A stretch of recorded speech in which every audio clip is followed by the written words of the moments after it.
বাড়ি ভাড়ার নামে এক যুবকের চাঞ্চল্যকর কাণ্ড। স্থানীয় সূত্রে জানা যায়, এই যুবক প্রায় 3 মাস আগে মহল্লার একটি ঘর ভাড়া নেয়। প্রথমে স্বাভাবিক মনে হলেও কিছুদিন পর থেকেই প্রতিবেশীদের চোখে পড়ে নানান অস্বাভাবিক কার্যকলাপ। কোন রুমে ছিলেন? কোন রুমে? এই রুমে। ঘরের ভিতরে প্রায় সময় অপরিচিত লোকজন আসা যাওয়া করতে দেখা যায়। এতে এলাকাবাসীর সন্দেহ আরও বাড়তে থাকে। অবশেষে তারা নজরদারি শুরু করে এবং সঠিক তথ্য যাচাইয়ের পর বিষয়টি জানায় স্থানীয় থানায়। পুলিশ তাৎক্ষণিকভাবে অভিযান চালিয়ে ঘটনাস্থল থেকে 3 জন নারীকে উদ্ধার করে। প্রাথমিক তদন্তে বেরিয়ে আসে, ওই যুবক দীর্ঘদিন ধরে এই নারীদের ব্যবহার করে দেহ ব্যবসা চালিয়ে যাচ্ছিল। এমনকি অভিযানের সময় ঘরের চৌকির তলায় লুকিয়ে রাখা হয়েছিল 3 জন নারীকে। এই ঘটনায় এলাকায় ব্যাপক চাঞ্চল্যের সৃষ্টি হয়েছে।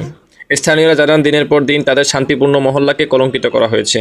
তারা পুলিশের এই পদক্ষেপকে স্বাগতম জানিয়েছেন এবং ভবিষ্যতে যেন এই ধরনের অপরাধমূলক কর্মকাণ্ড আর না ঘটে তার জোর দাবি জানিয়েছেন।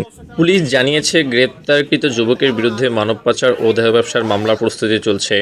উদ্ধারকৃত নারীদের জিজ্ঞাসাবাদের মাধ্যমে জানা গেছে, তাদের বিভিন্ন প্রলোভন দেখিয়ে এখানে নিয়ে আসা হয়েছিল। এলাকাবাসী বলেন, এই ধরনের অপরাধ সমাজকে ধ্বংসের দিকে ঠেলে দেয়। তাই শুধু পুলিশই তৎপরতাই নয়, এলাকাবাসী এসেছেন, তারপর আমাদেরকে খবর দিয়েছেন, আমরা এসেছি। আমরা ঘটনাস্থলে বেশ কয়েকজনকে পেয়েছিলাম। 3 জন পুরুষ এবং 3 জন নারী ছিল। 2 জন পুরুষ পালিয়ে গিয়েছে। ধন্যবাদ আপনাকে এই পুরো ভিডিওটি দেখার জন্য। আর হ্যাঁ, অবশ্যই এই চ্যানেলটিকে সাবস্ক্রাইব করে যাবেন।